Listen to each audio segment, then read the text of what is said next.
موضوع الدرس في إثبات التوحيد والرد على المشركين، سورة النجم، تفسير ابن كثير. الحمد لله رب العالمين، والصلاة والسلام على أشرف الأنبياء وسيد المرسلين سيدنا محمد وعلى آله وأصحابه أجمعين. اللهم صل على سيدنا محمد وعلى آل سيدنا محمد كما صليت على إبراهيم وعلى آل إبراهيم في العالمين إنك حميد مجيد.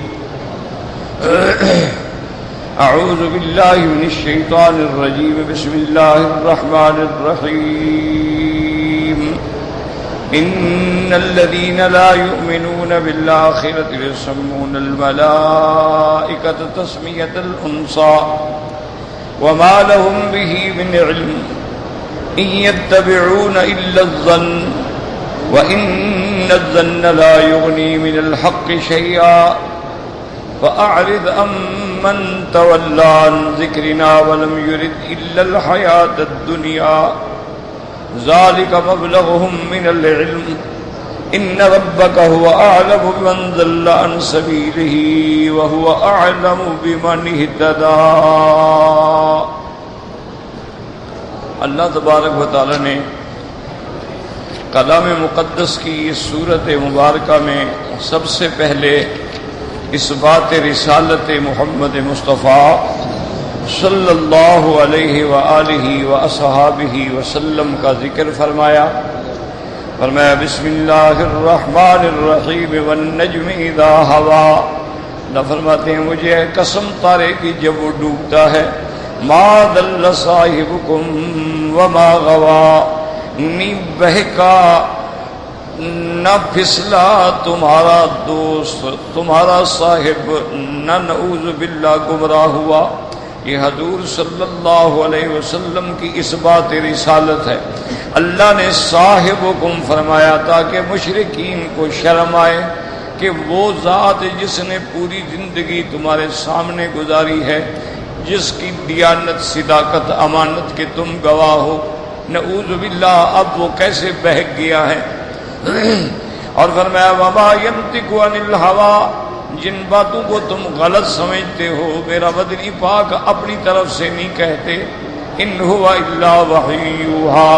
مگر اللہ تبارک و تعالیٰ کی طرف سے جو ان پہ وحی کی جاتی ہے وہ بات پہنچاتے ہیں. علمہ شدید القویٰ. اور آپ کو پڑھایا اس طاقتور نے.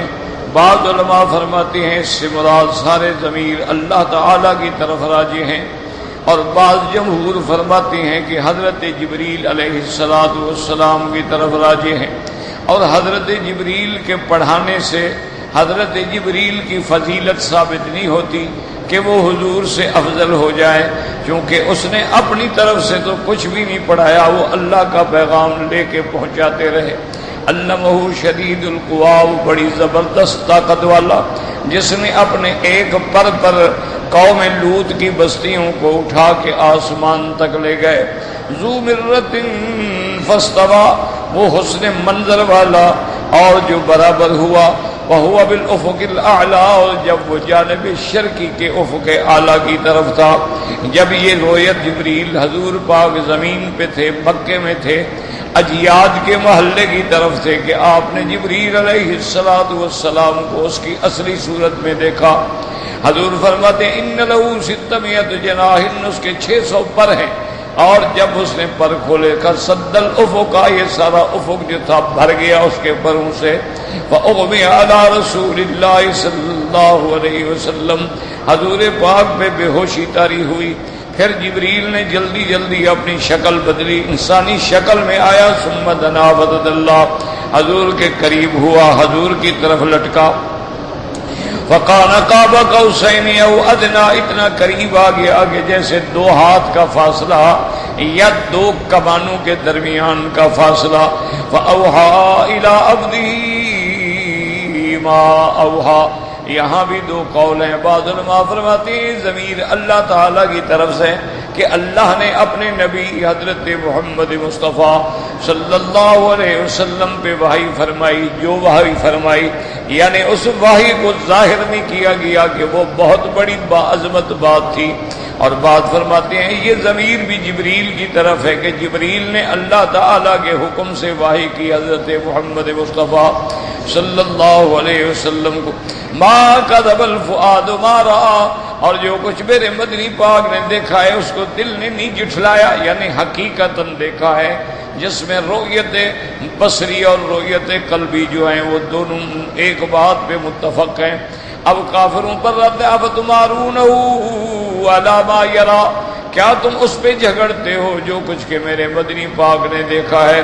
تم سمجھتے ہو ایک دفعہ، بلکہ حضور نے تو جبریل کو 2 دفعہ دیکھا ہے۔ وَلَقَدْ رَآهُ نَزْلَةً أُخْرَىٰ، پھر تحقیق آپ نے دیکھا جب اترے دوسری مرتبہ یعنی آسمانوں پہ، عند سدرۃ المنتہی، سدرہ بیری کے درخت کو کہتے ہیں، لیکن یہ درخت جنت کی بیری ہے، اس کا دنیا سے کوئی تعلق نہیں۔ سدرۃ المنتہی اس لیے کہتی ہیں کہ عرش سے جو اللہ کے احکام آتے ہیں وہ بھی ان کی انتہا بھی وہی ہوتی ہے، اور زمین سے جو رپورٹیں جاتی ہیں ان کی انتہا بھی وہی ہوتی ہے، اس لیے اس کو کہتے ہیں انتہا سدرۃ المنتہی۔ اذ یغشی الصدر سدرۃ ما یغشی، پھر ڈھانپ لیا تھا اس درخت کو جس چیز نے کہ ڈھانپا۔ حضور فرماتے ہیں من فراش من ذهب، یہ تتلیاں جو اڑتی ہیں یہ سونے کی تھیں، اور کوئی پتا اس درخت کا نہیں تھا الا وملک قائم، اللہ کا فرشتہ اس پہ کھڑا اللہ کا ذکر کر رہا تھا۔ اندہا جنت الماوا، اور اس سدرۃ المنتہا کے قریب جو ہے وہ جنت الماوا ہے، کیونکہ اللہ تبارک و تعالیٰ نے کئی جنتیں پیدا فرمائی ہیں جن میں جنت الماوا ہے، جنت الخلد ہے، جنت النعیم ہے، جنت الفردوس ہے، اور کئی ان للہ جنان، اللہ کے ہاں بہت بڑی جنتیں ہیں۔ اس لیے آقا نے فرمایا کہ جب تم اللہ سے جنت مانگو، اذا سألتموہ الجنت فاسألوہ الفردوس الاعلی، تو تم اللہ سے فردوس اعلیٰ کا سوال کیا کرو، کیونکہ سب سے اعلیٰ جنت وہ ہے، 7واں آسمان جس کی زمین ہوگی اور اللہ کا عرش جس کی چھت ہوگا۔ اس لیے فرماتے ہیں انتہا جنت الماوا اذ یغشی السدرۃ ما یغشی ما زاغ البصر وما طغی، میرے مدنی پاک کی نگاہ نہیں چندھیائی اور نہ تجاوز کر کے حد سے گزری، بلکہ جو مقصود تھا اس کو دیکھتی رہی، کیونکہ انسان کے سامنے اگر عجائب آ جاتے ہیں تو آنکھیں چندھی آ جاتی ہیں یا آدمی ادھر ادھر دیکھنے میں مشغول ہو جاتا ہے۔ اللہ نے فرمایا نا میرے مدنی صلی اللہ علیہ وسلم اپنے مقصود پہ نظر تھی، نہ نظر بہکی نہ نظر چندھی آئی۔ لقد رأى من آیات ربہ الکبریٰ، اور محمد مصطفیٰ صلی اللہ علیہ وسلم نے اللہ کی بڑی بڑی نشانیاں دیکھی ہیں۔ ان بڑی نشانیوں میں بیت المقدس ہے، ان بڑی نشانیوں میں 1,24,000 پیغمبر کا تشریف لانا ہے، ان بڑی نشانیوں میں حضور پاک کا امام الانبیاء والمرسلین ہونا ہے، ان بڑی نشانیوں میں عرجبی السما، حضور کا آسمانوں پہ جانا ہے، اور ان بڑی نشانیوں میں حضور کا جنت کی سیر فرمانا ہے، اور ان بڑی نشانیوں میں جبریل کو اصل شکل میں دیکھنا ہے، اور ان بڑی نشانیوں میں اس کے بعد جب جبریل کی حد ختم ہو گئی، حضور فرماتے ہیں اوتیت برفرف، میرے لیے رفرف لایا گیا۔ رفرف علماء فرماتے ہیں جیسے قالین کا ٹکڑا ہو، غالیچہ ہو، اس پہ حضور کھڑے ہوئے اور وہ رفرف جو ہے اللہ تعالیٰ کے عرش کے پاس لے گیا۔ لقد رأى من آیات ربہ الکبریٰ، اللہ تبارک و تعالیٰ کی نشانیاں، اور نشانیاں بھی بڑی بڑی نشانیاں دیکھی۔ یہ سارا بیان کرنے کے بعد اب کافروں کا رد ہے کہ میرے مدنی کی شان دیکھو، اس فرشتے کی شان دیکھو جو وحی لانے والا ہے، اور رب العالمین کی شان دیکھو کہ جس نے جبریل کو پیدا کیا، جس نے جنت کو بنایا، جس نے سدرۃ المنتہا کو پیدا کیا، جس نے تمام عالم کو پیدا کیا، ان کو چھوڑ کے تم لات و عزا کے سجدے کر رہے ہو جاہلو۔ اب بتاؤ تو صحیح ان کا کیا مقابلہ ہے؟ افرأیتم اللات والعزی ومناة الثالثة الاخرى، لات، عزی، منات یہ دیویاں دیوتا تھے کافروں کے۔ لات جو ہے اس کی عبادت طائف کا قبیلہ بنو ثقیف کرتا تھا، اور عزی جو ہے یہ مکے اور طائف کے درمیان میں وادی نخلہ پہ ایک بہت بڑا بندر تھا، اور منات جو ہے یہ وادی قدیم مکہ اور مدینہ منورہ کے درمیان میں ان کا مندر تھا، اور وہیں سے اوس و خزرج کے قبیلے والے آ کے احرام باندھتے تھے۔ اللہ نے فرمایا یہ جو تم نے خود بنائے ہوئے ہیں دیوی دیوتا، اور بعض علماء فرماتے ہیں دراصل یہ لات جو ہے ایک آدمی تھا اور وہ حاجیوں کی خدمت کرتا تھا، جب وہ مر گیا تو اس کی قبر پہ شرک شروع ہوا۔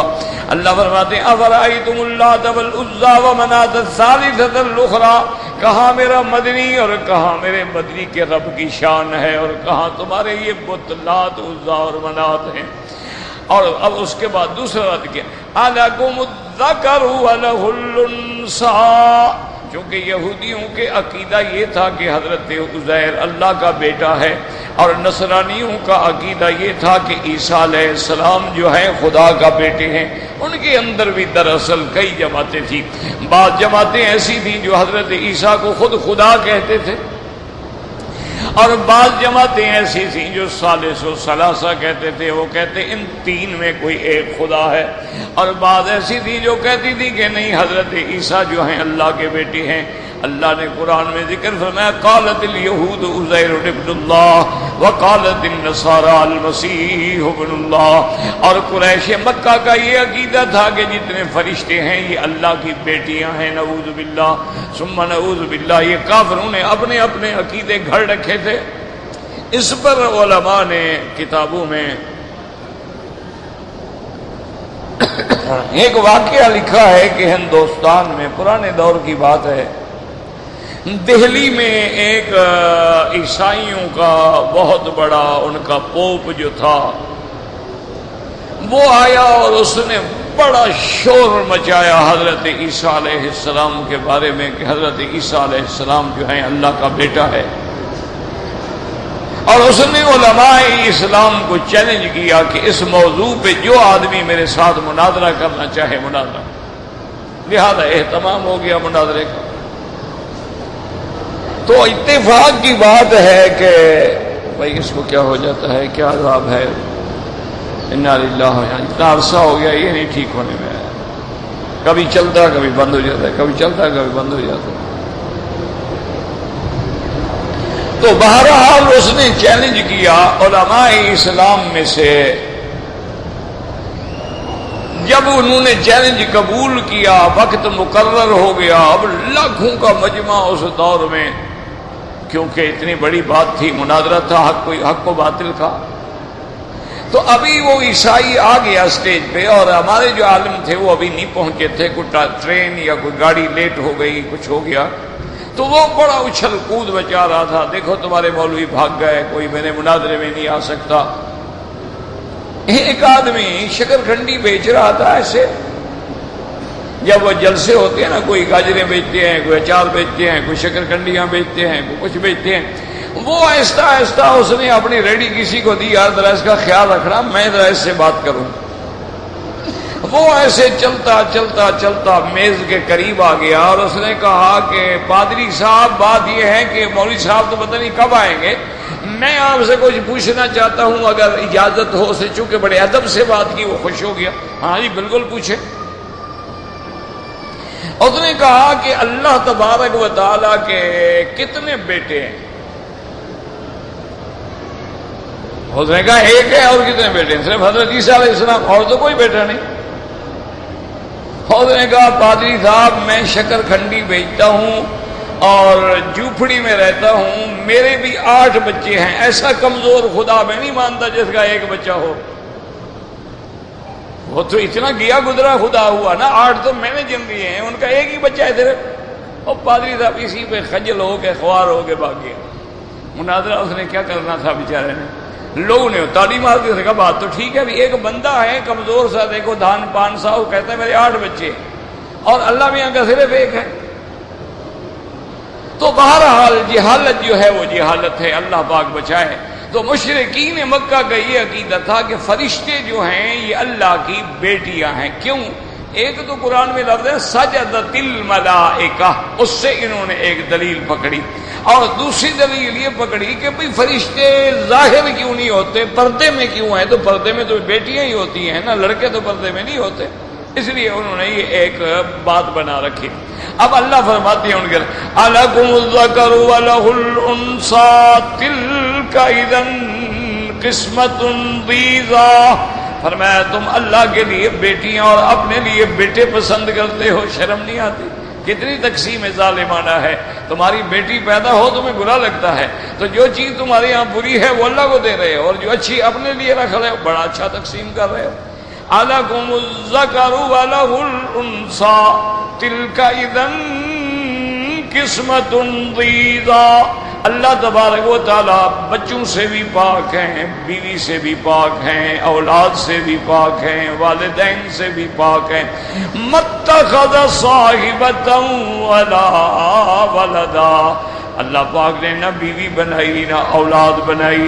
اسی طرح دوسری جگہ فرمایا لم یلد ولم یولد. نہ جینا گیا نہ اس نے کسی کو جینا، وہ تو ایک ہے.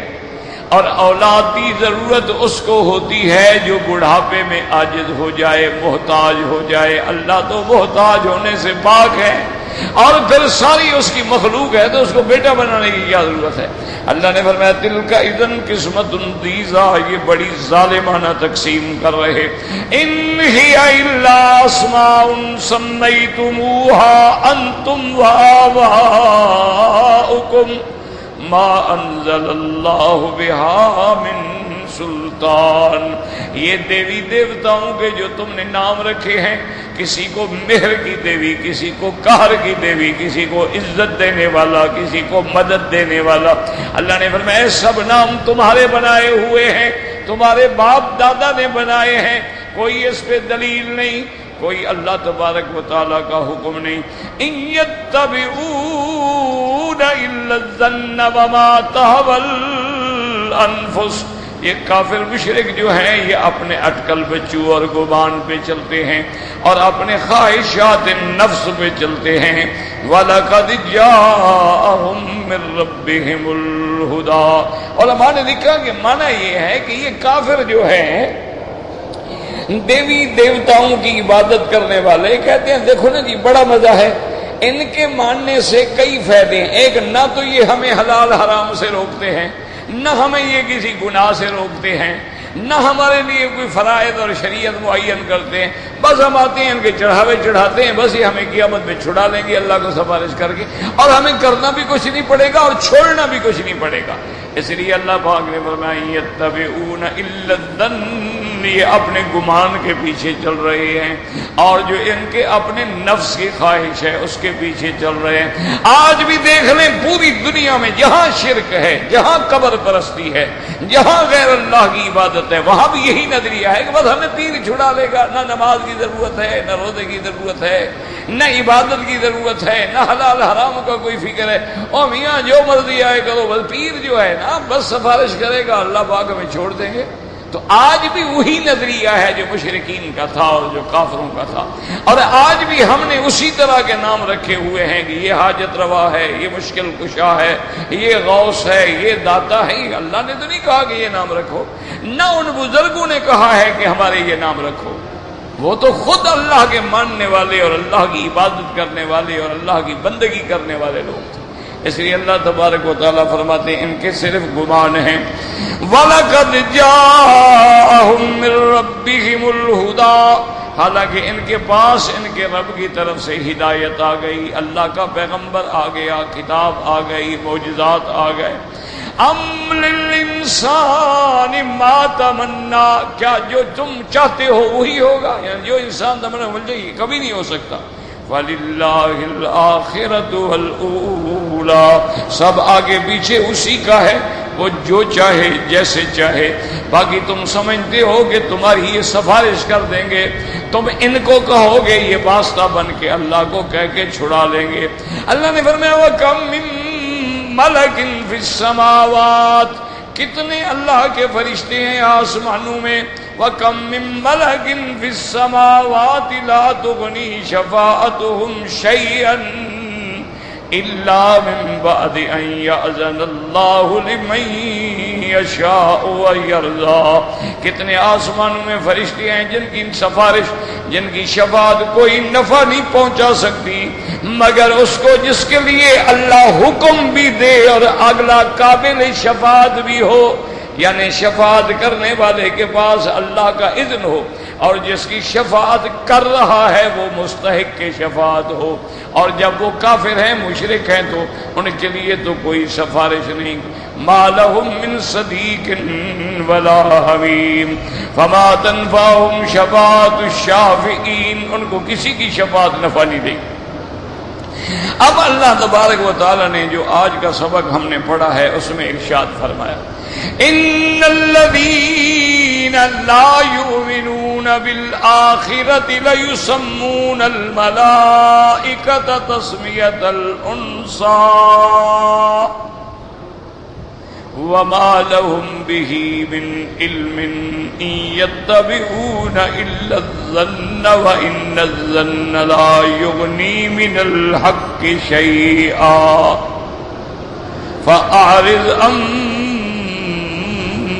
من تولى عن ذكرنا ولم يرد الا الحياة الدنيا ذلك مبلغهم من العلم ان ربک هو اعلم بمن ضل عن سبیلہ وهو اعلم بمن اہتدی. اللہ نے فرمایا کہ میرا محبوب، یہ جن لوگوں نے فرشتوں کو خدا کی بیٹیاں بنا رکھا ہے اور دیوی دیوتا بنا رکھے ہیں، اصل اس جرم کا سبب کیا ہے کہ ان کا آخرت پر ایمان ہی نہیں. یاد رکھیں کہ کافر جو تھے نا، بعض تو یہ کہتے تھے کہ وَلَئِن رُجِعْتُ، شاید میں لوٹایا گیا، یعنی وہ متردد تھے کہ ہوگی یا نہیں ہوگی. اور بعض جو تھے کفار وہ صراحتاً انکار کرتے تھے کہ کوئی قیامت نہیں ہوگی. وہ کہتے تھے بس غلط بات ہے، ان ہی الا حیاتنا الدنیا نموت ونحیا وما نحن بمبعوثین، ہم نے کبھی زندہ نہیں ہونا. اب اللہ تبارک و تعالی نے فرمایا کہ میرے محبوب، یہ جو کافر ہیں، مشرک ہیں، یہ غیروں کی عبادت کرنے والے، غیروں کو خدا بنانے والے، خدا کا بیٹا بنانے والے، خدا کی بیٹیاں بنانے والے، اصل بات یہ ہے کہ ان کا آخرت پر ایمان ہی نہیں. جب آخرت میں ایمان نہیں ہے تو بس جو مرضی آتی ہے کہتے رہتے.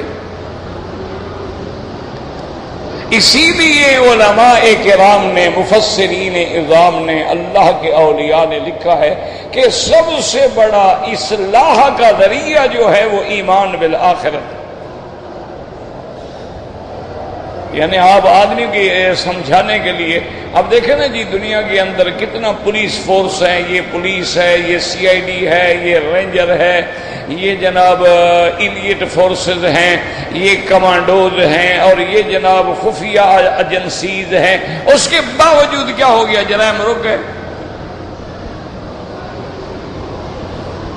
یعنی آپ دیکھ لیں اور ٹھنڈے دل سے دیکھ لیں کہ جتنی ایجنسیاں بڑھتی جا رہی ہیں اتنے جرائم بھی بڑھتے جا رہے ہیں. اصل جرائم کو روکنا جو ہے یہ اس کا ذریعہ کیا ہے؟ آخرت پر ایمان. اگر بندے کو یقین دلا دو کہ ہم نے مرنا ہے اور مرنے کے بعد حساب ہونا ہے، وہ جرم کیوں کرے؟ اسے کیا ضرورت ہے جرم کا؟ اس کو تو پتہ ہے کہ میں نے کل مر جانا ہے اور مرنے کے بعد میرا حساب ہوگا اور میں جو یہاں ظلم کروں گا مجھے بھگتنا ہوگا. یہی وہ یقین ہے جو اللہ کے اولیاء کو ساری ساری رات جگاتا ہے، اور فاسق فاجر ساری رات شراب شباب میں گزارتے ہیں چونکہ ان کو آخرت کا کوئی یقین ہی نہیں. وہ کہتے ہیں چھوڑو یار یہ مولویوں کی قصے کہانی ہیں، کیا آخرت ہے کیا ہے. اب دیکھو نا دنیا میں کافر بھی کھا رہے ہیں، ہم بھی کھا رہے ہیں، کافروں کی بھی اولاد ہے، ہماری بھی اولاد ہے. کیا ہو گیا پھر؟ مولویوں کو کہنے سے کافروں کی اولاد رک گئی ہے.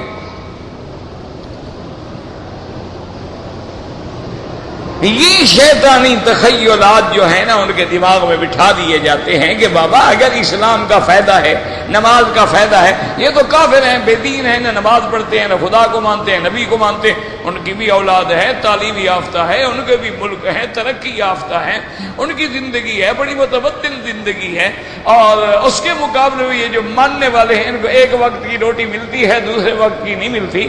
جو ان میں سب سے زیادہ اپنے آپ کو دیندار کہتے ہیں کہ جی ہم اللہ کے دین کے لیے مدرسوں میں پڑھے ہیں، قرآن پڑھ رہے ہیں، حدیث پڑھ رہے ہیں، یہ تو مانگے تانگے کی روٹیاں کھاتے ہیں۔ اگر اللہ تبارک و تعالیٰ اس کام پہ راضی ہوتا تو ان کو نہ دے دیتا۔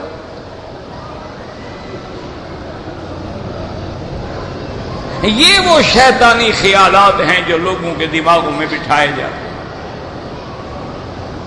وہ کہتے ہیں دیکھو جی دنیا میں ایک لڑکی ہے، جب سے پیدا ہوئی گناہ نہیں کیا، جب سے پیدا ہوئی نماز نہیں چھوڑی، بے پردہ کبھی باہر نہیں گئی، اس کے بدن پہ کبھی کسی غیر کی نظر نہیں پڑی، اس کو تو رشتہ ہی نہیں ملتا۔ اور جو آوارہ ہیں، جو فیشنیبل ہے، جو ماڈل ہے، جو گلیوں میں پھرتی ہے، ڈانس کرتی ہے، ہوٹلوں میں جاتی ہے، اس کے چاہنے والے ہزاروں ہیں، اس بیچاری کو ایک بھی نہیں ملتا۔ یہ وہ شیطانی تخیلات ہیں جو انسان کو دماغوں میں ڈالے جاتے ہیں اور بندے گمراہ ہو جاتے ہیں۔ وہ کہتے ہیں دیکھیں جی آپ مولوی صاحب ہیں، آپ نے داڑھی بڑھائی ہوئی ہے، آپ بھی طواف کر رہے ہیں، داڑھی منڈے بھی تو کر رہے ہیں، فرق کیا پڑ گیا داڑھی رکھنے سے؟ آپ بھی حضور کے صلاۃ والسلام پڑھتے ہیں، ہم بھی کلین شیو ہو کے سوٹ پا کے اور باقاعدہ گلے میں ٹائی لگا کے صلاۃ والسلام پڑھتے ہیں، کیا ہو گیا؟ یہ اصل میں وہ شیطانی تعلیمات ہیں جس نے پوری دنیا کو لپیٹ میں لے لیا ہے اور لوگ گمراہ ہو۔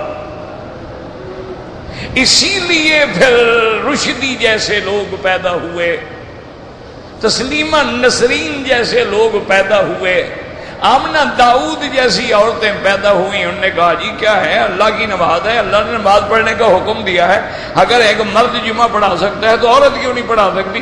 انہوں نے کہا ٹھیک ہے میں باقاعدہ جمعہ پڑھاؤں گی، خطبہ دوں گی، مرد میرے پیچھے پڑھو۔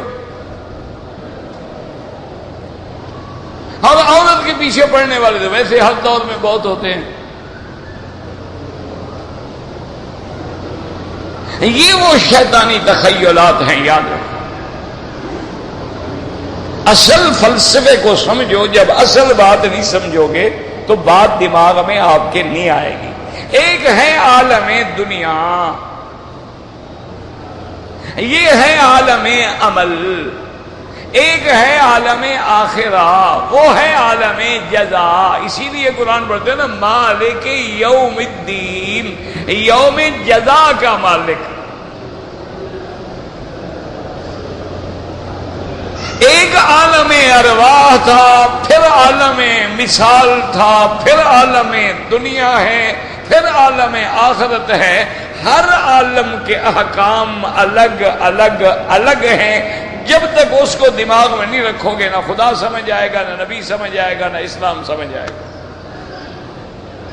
اب آپ دیکھیں نا جی، کسی بھی ملک میں آپ جاتے ہیں، ٹرین کا سفر کرتے ہیں، اس کے اپنے آداب ہیں، کیسے ٹکٹ لینی ہے، کیسے پلیٹ فارم پہ جانا ہے، پھر ٹکٹ ہماری تھرڈ کی ہے، سیکنڈ کی ہے، فرسٹ کی ہے، اے سی کی ہے، کس مقام کی ہے۔ ہوائی جہاز میں سفر کرتے ہیں تو پھر آپ ایئرپورٹ پہ جاتے ہیں، وہاں بھی دیکھا جاتا ہے کہ آپ کی اکانومی کلاس ہے، بزنس کلاس ہے، فرسٹ کلاس ہے، یا آپ کوئی باہر کے ایگزیکٹو ہیں اور آپ کے لیے خود پورا طیارہ ہی اسپیشل ہے۔ تو یہ سارے احکام الگ ہوتے ہیں، یاد رکھیں۔ اللہ نے یہ دنیا پیدا کی ہے، اس میں انسان بھی پیدا کیے، جنات بھی پیدا کیے، حیوان بھی پیدا کیے، معدنیات بھی پیدا کی، نباتات بھی پیدا کی، حشرات بھی پیدا کی۔ ان کو تو چھوڑو، وہ تو مکلف ہے ہی نہیں نا، ان سے تو کوئی شریعت نہیں، کوئی حساب کتاب نہیں۔ گائے سے تو حساب کتاب نہیں ہوگا، وہ تو ایک ہے کہ اللہ بدلہ دلانے کے لیے بدلہ دلا دیں گے۔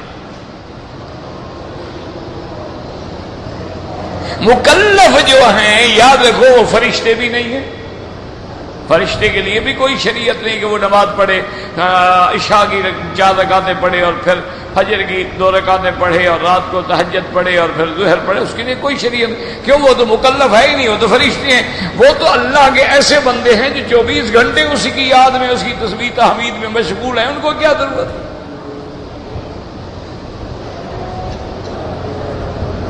اب اسی باتوں کو تھوڑا سا دماغ میں رکھو گے تو مسئلہ سمجھ آ جائے گا۔ اب کوئی انسان چاہے کہ میں بھی فرشتوں کی طرح بس سبوح و قدوس کا وظیفہ پڑھتا رہوں، نہ نماز نہ روزہ نہ حج نہ زکوٰۃ اور کوئی چیز نہیں ہے، تو وہ آپ کیا کہیں گے کہ عقل والا ہے؟ کہیں گے بالکل نہیں، وہ تو مکلف ہی نہیں ہے۔ مکلف ہیں انسان اور جن، ان کے لیے اللہ نے شریعت اتاری ہے۔ جنوں میں نبی نہیں بھیجا، انسانوں میں نبی بھیجے۔ جنات جو ہیں وہ اسی انسانوں کے تابع ہیں، اور جنات میں بھی اسی طرح مسلمان بھی ہیں، کافر بھی ہیں، منافق بھی ہیں، مشرک بھی ہیں، ان میں عابد بھی ہیں، زاہد بھی ہیں، علماء بھی ہیں، محدث بھی ہیں، مفسر بھی ہیں، اور ان میں بھی حاجی بھی ہیں، ان میں عمرے والے بھی ہیں، اور ہمیں وہ نظر نہیں آتے لیکن اس کے اندر یہ ساری چیزیں موجود ہیں۔ اب یاد رکھو کہ جہاں تک نظام دنیا ہے وہ اللہ نے فرمایا دنیا سب کے لیے ہے، کافر کے لیے بھی ہے، مسلمان کے لیے بھی۔ ہوا چلے گی سب کو لگے گی، بارش برسے گی سب کے زمینوں پہ برسے گی، یہ نہیں ہے کہ مولوی کے زمین پہ برسے اور کافر کی زمین پہ نہ برسے۔ اولاد ہوگی سب کی ہوگی، مسلمانوں کی بھی ہوگی، ہندو کی بھی ہوگی، سکھ کی بھی ہوگی، نصرانی کی بھی ہوگی۔ اور پھر دنیا میں کوئی جس انداز میں زندگی گزارے گا، کوئی شرافت کا پتلا بن جائے گا۔ ہندو ہوتے ہیں لیکن لوگ کہتے ہیں جی ہے بڑا دیانتدار، کبھی کسی کا پیسہ نہیں کھایا۔ سکھ ہوتے ہیں، لوگ کہتے ہیں جی بڑا وفادار ہے، جان دے دیتے ہیں دوستوں کے لیے۔ تو دنیا کا نظام اللہ یہ چلاتے ہیں کہ بھی سب نے جو فائدہ اٹھانا ہے اٹھائے۔ اب بات صرف اتنا ہوتی ہے، اولاد کافر کو بھی ہوگی مسلمان کو بھی ہوگی، لیکن مسلمان کی نظر خدا پہ جائے گی، وہ کہے گا الحمدللہ اللہ نے مجھے اولاد دی ہے، اس کے شکرانے میں عقیقہ کر رہا ہوں۔ کافر کہے گا جی اس میں اللہ کا کیا کام ہے، ہم میاں بیوی ملے بچہ ہو گیا، ہسپتال میں گئے ولادت ہوگی، اس میں اللہ میاں کا کیا تعلق ہے؟ حالانکہ وہ جاہل تھوڑا سا غور کرے بھی اللہ کا تعلق نہیں، تمہیں کس نے پیدا کیا بدبخت؟ تمہیں پیدا ہی نہ کرتا تو تم اولاد کہاں سے پیدا کر لیتے؟ کہو میرے باپ نے، تو پھر تمہارے باپ کو کس نے پیدا کیا؟ آخر ماننا پڑے گا کہ کوئی خدا ہے۔ اسی لیے اس کو یوں سمجھ لیں کہ کافر کی نظریں اسباب میں اٹک جاتی ہیں اور مومن کی نظریں مسبب الاسباب پہ جاتی ہیں۔ کافر کہتا ہے کہ جی اس بندے کو ہارٹ اٹیک ہو گیا اور جی آپ بہت لیٹ ہو گئے، اگر آپ 4-5 گھنٹے پہلے پہنچ جاتے نا ہسپتال میں تو بالکل ہم اس کو ٹھیک کر لیتے، کور کر لیتے، آپ لیٹ ہو گئے۔ لیکن ان سے پوچھو جاہلوں سے جو ہسپتال میں داخل ہوتے ہیں، آئی سی یو میں ہوتے ہیں، وہاں ہارٹ اٹیک ہو جاتے ہیں، ان کو کیوں نہیں بچا لیا؟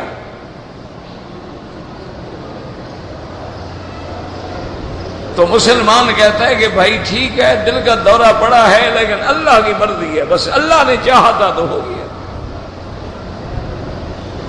اب آئے گا دار الاخرہ۔ اب مومن کا ایمان ہے آخرت پہ کہ میں جو دنیا میں کروں گا اس کا بدلہ مجھے آخرت میں ملے گا۔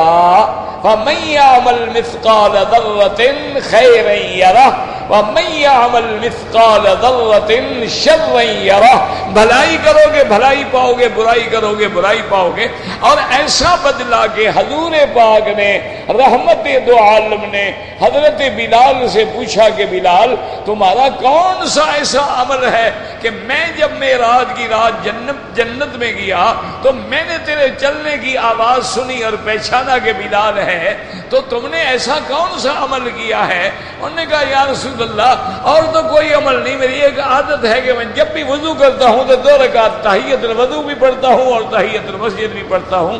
اب فرمایا بس اسی عمل سے اللہ نے تجھے اتنا اونچا کر دیا۔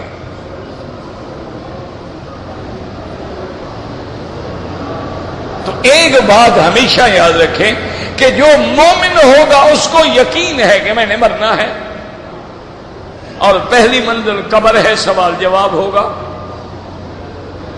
اس کے بعد آخرت ہے، پھر نامہ اعمال ہوں گے، پھر حساب ہوگا، کتاب ہوگا، اس کے بعد اللہ تبارک و تعالی اپنے فضل سے جنت والوں کو جنت دیں گے، عدل کے ساتھ جہنم والوں کو جہنم دیں گے۔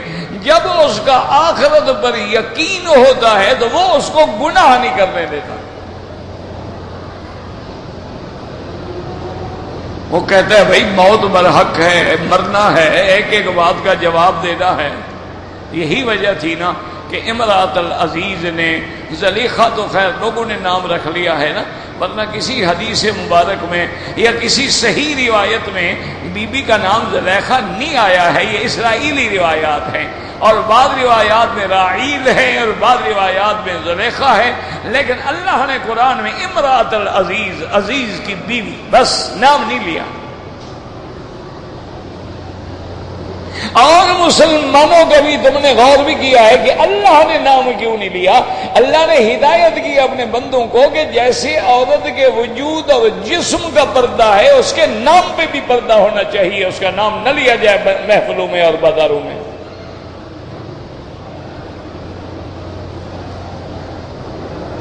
اللہ نے امرأۃ العزیز فرمایا ہے کہ عورت کا جسم بھی پردے میں ہو اور اسم بھی پردے میں ہو۔ کیوں؟ کسی کو نام کا پتہ لگے گا پھر کوئی اسکینڈل بنائے گا، کسی کو نام کا پتہ لگے گا وہ نجمیوں سے جا کے نجومیوں سے پوچھے گا اس نام کی عورت کی کیا کیا عادات ہوتی ہیں۔ اللہ نے ہمیشہ صرف بی بی مریم کا نام لیا اور کسی کا نام نہیں لیا قرآن میں۔ حضور کی کتنی بیویاں مبارک ہیں، کسی بیوی کا نام نہیں لیا۔ سیدہ خدیجہ محسنہ اسلام ہے، محسنہ محمد مصطفیٰ ہے، اس کا بھی اللہ نے نام نہیں لیا۔ سیدہ عائشہ محبوبہ محبوب خدا ہے، اس کا بھی نام نہیں لیا۔ صرف ایک نام لیا بی بی مریم کا، اس لیے کہ حضرت عیسیٰ علیہ السلام کا باپ نہیں تھا۔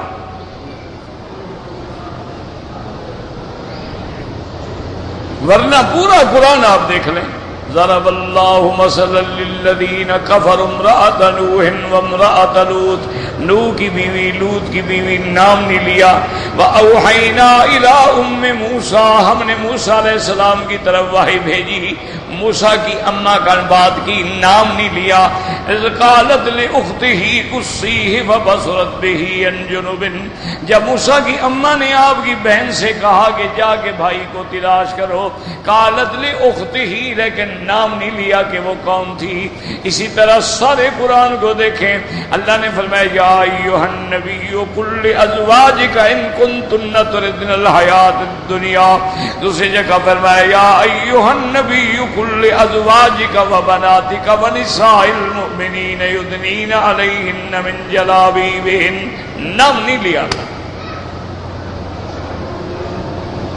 تو اللہ تبارک و تعالیٰ فرماتے امرأۃ العزیز، اور جب اس نے حضرت یوسف علیہ السلام کے لیے جال پھیلایا، محل کو سجایا، دروازے بند کرنے کا اہتمام کیا، اور پھر جب اپنے خاص کمرہ خلوت میں لے گئی تو اب گناہ کے ارادے کو ظاہر کیا، لیکن اللہ کا پیغمبر ہے، اللہ کا نبی ہے، آخرت پہ یقین رکھنے والا ہے، حالانکہ وہاں کوئی دیکھنے والا نہیں، وہاں کوئی روکنے والا نہیں، اور جس نے روکنا تھا وہ خود دعوت دے کے لا رہی ہے اور انتظام ہے، لیکن فرمایا معاذ اللہ انہ ربی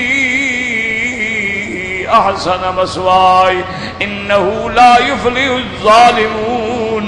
آپ نے فرمایا امرأۃ العزیز، میں اپنے اللہ کی پناہ پکڑتا ہوں کہ میں گناہ کروں، جس نے مجھے پالا ہے، جس نے میری تربیت کی ہے، اور جو ظلم کرنے والوں کو، تجاوز کرنے والوں کو، حد سے نکلنے والوں کو، گناہ کرنے والے کبھی کامیاب نہیں ہوتے ہیں، میں تو کبھی تو یہ وہ ڈر ہے کہ آدمی تنہائی میں ہے، علیحدگی میں ہے، حسن بھی ہے، جمال بھی ہے، اور اس کی طرف سے دعوت بھی ہے، لیکن وہ اپنے اللہ سے ڈر کے گناہ نہیں کرتا۔ یہ ہے وہ آخرت پر ایمان کا فائدہ۔ اور جن کا آخرت پہ ایمان نہ ہو جو مرضیاں کریں، اچھا پھر دل کو بہلانے کے لیے انہوں نے بھی دیوی دیوتا بنائے ہوئے ہیں کہ آخر دل کو بھی تو تسلی دینی ہے نا کہ بھئی ہم نے اچھا کام نہیں کیا، نماز نہیں پڑھی، روزہ نہیں رکھا۔ انہوں نے کہا لیکن ہم نے خدا تو بنائے ہوئے ہیں، ان کو تو ہم روزانہ جا کے پھول چڑھاتے ہیں، ان کے سامنے ہم سجدے کرتے ہیں، نظر نیاز چڑھاتے ہیں، کبھی جا کے جانور ذبح کرتے ہیں، کبھی جا کے لنگر پکاتے ہیں، تو بس یہ ہمارے سفارشی بیٹھے ہوئے، ہمیں کیا ضرورت ہے دین پہ چلنے کی؟ تو اصل وجہ کیا ہے؟ ایمان بالآخرت نہیں۔ اس لیے اللہ نے فرمایا ان الذین لا یؤمنون بالآخرت، یہ وہی لوگ ہیں لیسمون الملائکۃ تسمیۃ الانثی، انہوں نے اللہ کے فرشتوں کو ان کے نام جو ہیں دیویوں والے رکھ لیے ہیں۔ اللہ فرماتے ہیں وما لہم بہ من علم، ان کے پاس کوئی علم نہیں، کوئی دلیل نہیں۔ ان یتبعون الا الظن، یہ اپنے گمان کی پیروی کرنے والے لوگ ہیں۔ وَإِنَّ الظَّنَّ لَا يُغْنِي مِنَ الْحَقِّ شَيْئًا، اور یہ گمان جو ہے یہ ڈھیلے کے برابر بھی فائدہ دینے والی چیز نہیں ہے۔ لیکن یاد رکھو یہاں ظن کا معنی ہے اٹکل پچو یعنی خیالات۔ ایک ظن کا معنی ہوتا ہے گمان غالب، اس کا شریعت میں اعتبار ہے۔ اسی لیے آپ دیکھیں کہ جتنے احکام قرآن سے ثابت ہیں یا احادیث متواترہ سے ثابت ہیں وہ قطعیات ہیں، اور جو احادیث سے فقط احادیث خبر احاد سے ثابت ہیں وہ ظنی ہوتے ہیں۔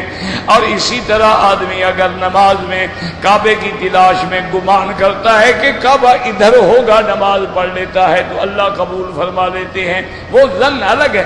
یہ ظن مانے یہ کہ محض اپنے گمان پہ، اپنے خیالات پہ، اپنے اٹکل پچو باتوں پہ چلتے ہیں۔ ان الظن لا یغنی من الحق شیئا۔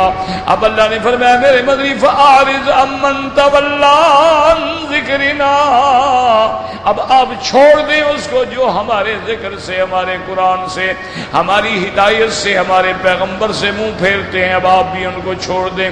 ولم یرد الا الحیات الدنیا، اس کو دنیا کی خواہش نے، دنیا کی لذت نے اور دنیا کی طلب نے ایسا الجھا رکھا ہے کہ نہ اللہ ہے نہ اللہ کا ذکر ہے۔ ذالک مبلغہم من العلم، یہ دنیا میں ترقی کرنا، پیسہ پیدا کرنا، جائیدادیں بنانا، بس یہی ان کا علم ہے اور یہی مبلغ علم ہے۔ اسی لیے حدیث میں آتی ہے دعا کہ اللہم لا تجعل مصیبتنا فی دیننا ولا تجعل الدنیا اکبر ہمنا ولا مبلغ علمنا، یا اللہ صرف ہماری سوچ یہ دنیا نہ رہ جائے کہ وہ دنیا میں ہی پڑے رہیں، کہ ہر وقت یہی خیال ہے کہ لاکھ کیسے بنے گا، کروڑ کیسے بنے گا، 10 کروڑ کیسے بنے گا۔ اللہ نے فرمایا ذالک مبلغہم من العلم، آپ چھوڑ دیں۔ ان ربک هو اعلم بمن ضل عن سبیلہ وهو اعلم بمن اہتدی، اور میرے مدنی محمد مصطفیٰ صلی اللہ علیہ وسلم تیرا رب جانتے ہیں کون ہدایت پہ ہے، تیرا رب جانتے ہیں کون بھٹک گیا ہے، کون گمراہی پہ جا پڑا ہے۔ تو جب وہ جانتے ہیں تو اس کے مطابق پھر اللہ تبارک و تعالی قیامت میں جزا و سزا کا فیصلہ کریں گے۔ اللہم ثبتنا علی الایمان، اللہم ارزقنا حسن الختام۔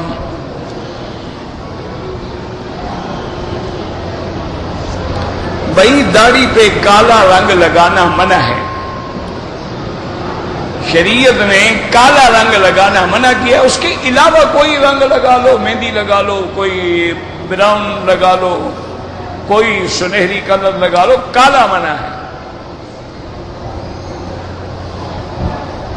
اور ویسے بھی میرے عزیز، میرے بھائی، ذرا غور کرو ٹھنڈے دل سے، اب عمر ہو جائیں 60 سال یا 70 سال اور آدمی جناب کالا خضاب لگا کے ایسے بال سیاہ کیے ہوئے ہوں کہ جیسے کوا سیاہ ہوتا ہے تو وہ بندہ خود کے کارٹون لگتا ہے۔ 60 سال والے کے بال کالے کیسے ہو گئے؟ وہ اچھا نہیں لگتا، وہ الٹا ایک تماشا لگتا ہے، وہ سمجھتے ہیں اس نے کسی اور کے بال منہ پہ لگائے ہوئے ہیں، اس کے اپنے ہیں ہی نہیں۔ یہ حسن نہیں ہے، یہ خرابی ہے۔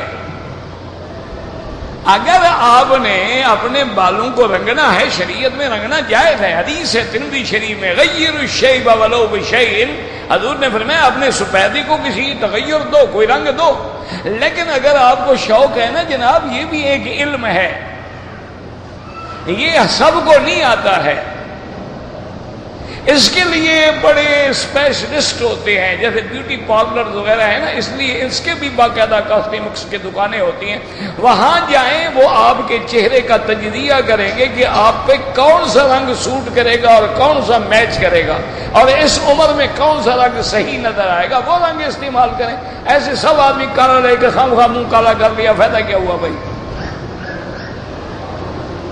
یہ آپ سمجھتے ہیں کہ اس سے جوانی نظر آتی، کوئی جوانی نظر آتی، الٹا بد شکل آدمی نظر آتا ہے۔ دیکھو جی 16 سال کے بچے کے بال تو ہو سکتے ہیں نا سیاہ، لیکن اب 70 سال عمر ہے اور ماشاءاللہ بالکل ایسا سیاہ کہ دور سے دیکھو تو معلوم ہو کہ بالکل سیاہی مل رکھی ہے اس نے۔ یہ غلط بات ہے۔ اگر آپ کو شوق ہے نا جی، کوئی شوق ہے تو پھر اس پہ خرچ کرو، جاؤ، باقاعدہ اس کے سینٹر ہیں، مراکز ہیں، وہاں رنگ جو ہیں اس کے سارے نمونے ہوتے ہیں، وہ آپ کی جلد سے ملائیں گے، آپ کے چہرے سے ملائیں گے، آپ کی گردن سے ملائیں گے، پھر فیصلہ کریں گے کہ کون سا رنگ آپ پر سوٹ کرتا ہے۔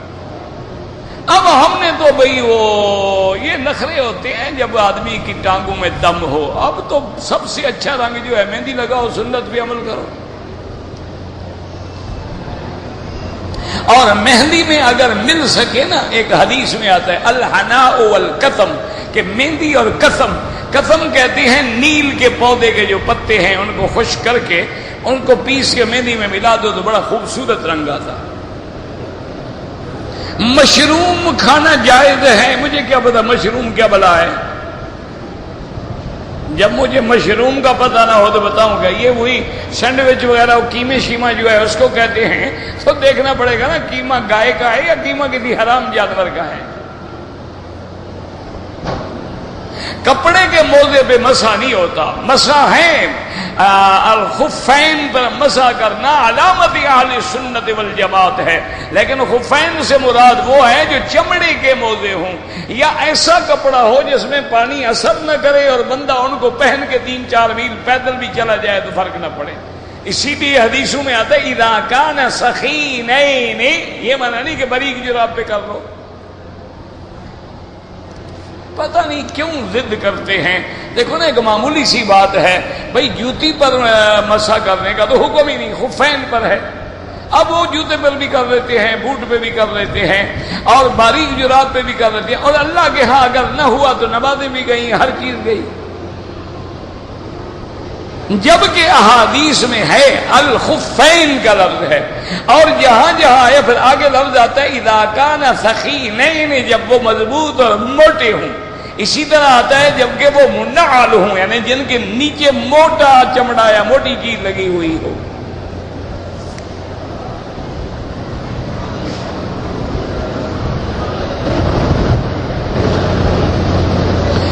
ایک بندہ مینا سے پتھر مارنے کے لیے مکہ مکرمہ میں آیا تو اس نے طواف زیارت نہیں کیا، اس کو انزال ہو گیا۔ اگر انزال ہوا ہے احتلام میں اس پہ کوئی جرمانہ نہیں، آمدن کیا ہے تو ایک بڑا جانور ذبح کرے، یعنی گائے یا اونٹ یا بھینس۔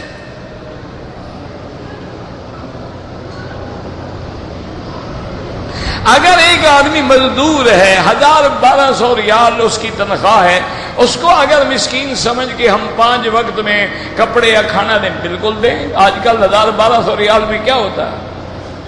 1200 ریال میں تو ایک آدمی کا آج کل کے دور میں یعنی ایک روٹی بھی پوری نہیں ہو سکتی ہے۔ بالکل اس کو دیں، مدد کیا کریں۔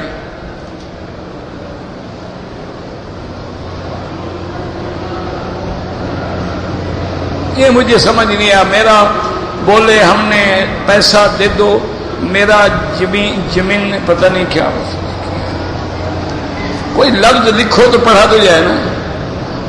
کہتے جی ٹی وی سے جان چھڑانے کا کوئی طریقہ بتائیں، قرآن پڑھنا شروع کر دو، جب شیطان بھاگ جائے گا آپ بھی ٹی وی سے بچ جائیں گے۔ گھر میں ٹی وی نہ رکھو، کوئی زبردستی تو نہیں لے آئے گا آپ کے سر پہ رکھے گا، اور اچھے لوگوں سے صحبت رکھو، جہاں بیٹھو قرآن کھول لو، جب قرآن پڑھو گے شیطان بھاگ جائے گا۔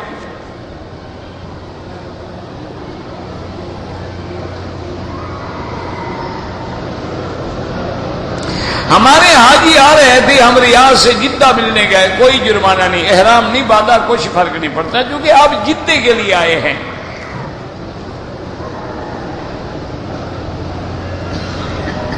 نماز میں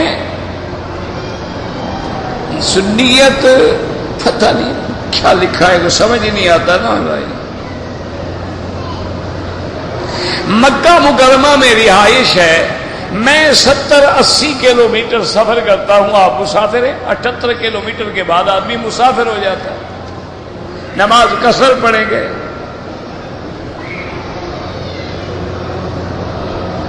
کہتے جی کہ پاکستان میں خواتین جو ہیں اپنے رشتہ داروں سے پردہ نہیں کرتی، اور خاص طور پہ دیور سے اور کزن سے، یہ تو ظلم ہے۔ حضور نے فرمایا الہمو الموت، کہ دیور کے سے پردہ نہ کرنا تو موت ہے اور ہلاکت ہے، سب سے بڑا گناہ ہے جو پردہ نہیں کرتی۔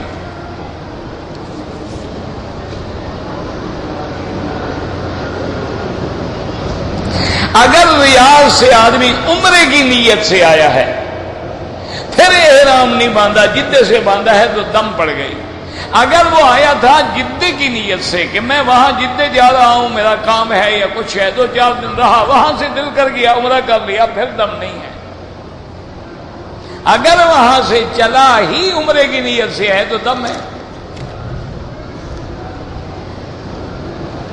ہم نے سنا ہے کہ بیوی کو شوہر کا نام نہیں لینا چاہیے، کسی جاہلوں سے سنا ہوگا آپ نے، یعنی نام جو نہ لے تو کیا کہے، الو کہے، کیا کہے نا، کیا کہے آخر خامد کو، نام تو اس نے لینا نہیں، کیا کہو، کوا ادھر آؤ، الو ادھر آؤ، کیا کہے آخر، یہ کیا تماشا ہے۔ انا للہ و انا الیہ۔ ساری ازواج مطہرات حضور کی کہتی ہیں یا رسول اللہ یا محمد، تمہیں نام لینا منع ہے، کیا جاہلوں کی باتیں ہیں۔ یہ عجیب عقل ہے، شوہر کا نام نہ لے لیکن دوسرے کا نام تو بڑے ٹیلی فون پہ بڑے مزے لے کر لے نا۔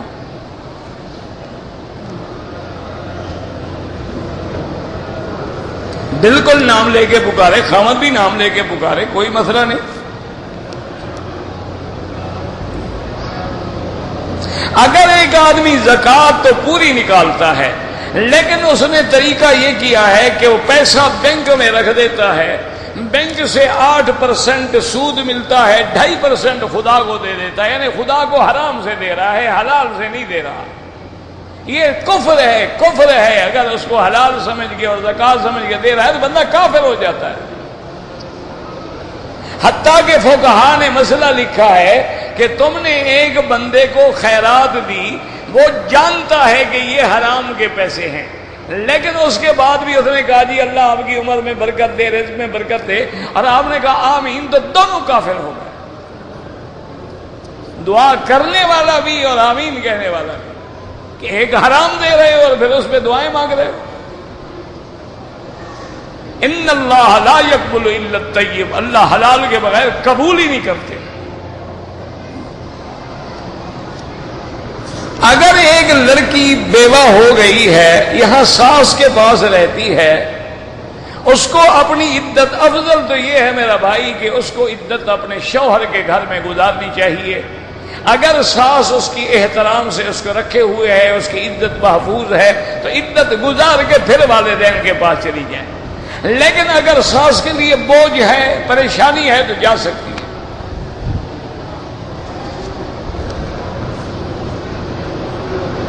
انکا میتن کا معنی ہے آپ پر بھی موت آئے گی۔ تو ہم تو سب کہتے ہیں انبیاء پہ موت آئی۔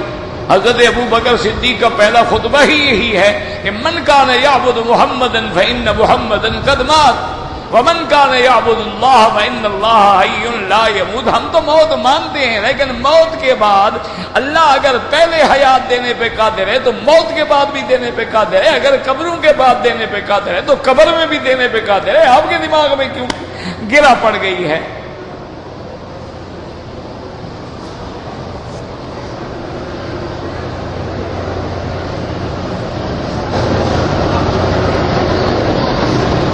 انسان کا تعلق زندگی کا دل سے، دماغ سے، آنکھوں سے ہوتا ہے، ہاں جی ہوتا ہے، پھر کیا ہے؟ ان تینوں میں ہلچل رہتی ہے۔ قرآن پڑھو، استغفار پڑھو، لا حول پڑھو، انشاءاللہ ہلچل نہیں رہے گی۔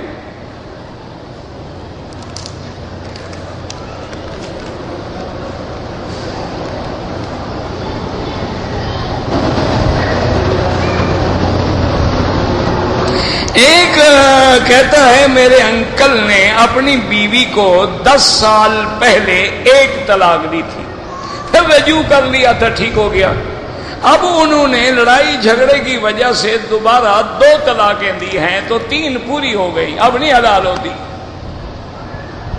1 پہلے دے چکا ہے، 2 اب دے دی، 3 پوری ہو گئی۔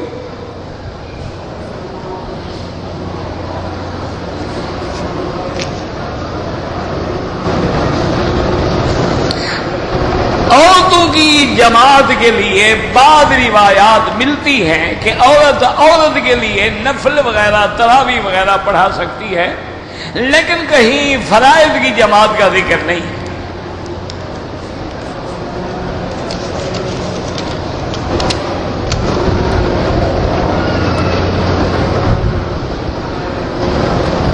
میں نے طواف کرنے کے بعد سر مڑوا دیا، اس کے بعد صفا مروا دوڑا، 1 بکری دم ادا کریں۔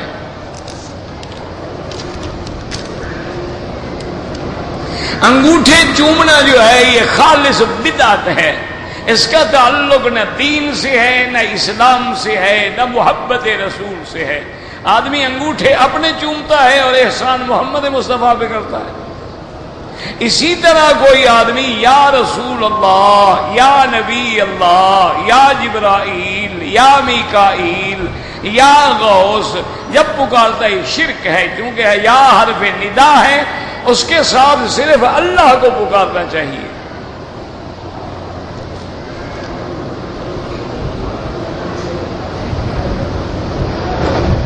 ایک بزرگ نے 70 سال عمر کی عمرہ کیا ہے، اب حج پہ نہیں آ سکتے، کوئی بات نہیں، اگر اللہ نے پیسہ دیا حج بدل کرا دے۔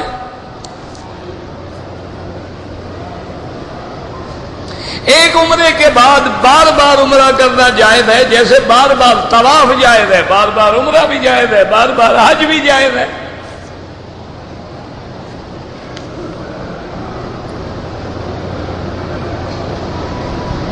اگر ایک عورت کو طواف کے دوران میں حیض آ گیا، طواف چھوڑ دے، گھر چلی جائے، جب پاک ہو جائے تو پھر مکمل کرے اپنا عمرہ۔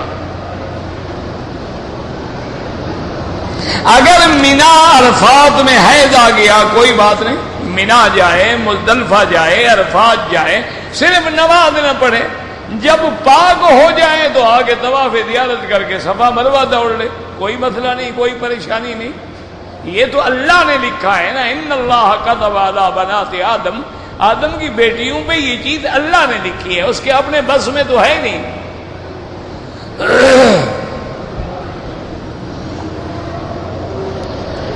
اللہم صلی علی سیدنا محمد وعلی آل سیدنا محمد کما صلیت علی ابراہیم وعلی آل ابراہیم فی العالمین انک حمید مجید۔ یا اللہ یا اللہ یا اللہ یا رحمان یا رحیم یا حی یا قیوم یا ذا الجلال والاکرام، یا الہنا الہ کل شیء الہا واحدا لا الہ الا انت، اللہم انت الميسر لكل اسیر وانت على كل شیء قدیر۔ اللہم یسر امورنا وامور اولادنا وبناتنا واخواننا واصحابنا وامور من اوصانا واستوصانا وامور المسلمین برحمتک یا ارحم الراحمین۔ اللہم فرج ہم المہمومین، نفس کرب المکروبین، وقض الدین عن المدینین، واشفنا واشف مرضانا ومرضى المسلمین۔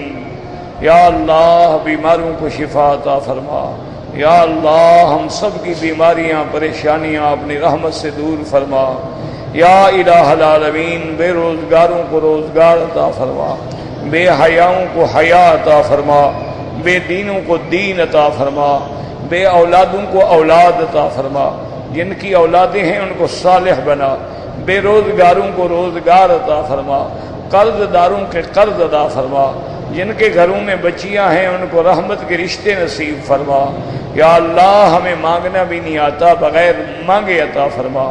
یا اللہ پورے عالم میں ہدایت کی ہوائیں چلا دے، یا اللہ پورے عالم میں ہدایت کی فضائیں بنا دے، یا اللہ پورے عالم میں اسلام کا بول بالا کر دے، یا اللہ پورے عالم میں کفر کی شکست کا فیصلہ فرما دے.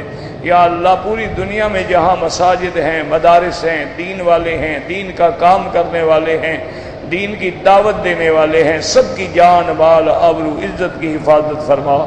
یا اللہ مسلمان جس ملک میں ہیں، کشمیر میں ہیں، عراق میں ہیں، فلسطین میں ہیں، ہندوستان میں ہیں، بنگلہ دیش میں ہیں، پاکستان میں ہیں، برما میں ہیں، اراکان میں ہیں، یا اللہ افغان میں ہیں، جس ملک میں بھی ہیں ان کی جان مال آبرو عزت کی حفاظت فرما. یا اللہ پاکستان پہ رحم فرما. یا اللہ اپنے عذاب رفع فرما. یا اللہ یہود و ہنود کی سازشوں سے ملک کو برباد ہونے سے بچا لے. ربنا تقبل منا انك انت السميع العليم وتب علينا انك انت التواب الرحيم. صلی اللہ تعالی علی خیر خلقہ سیدنا محمد وعلی آلہ واصحابہ اجمعین.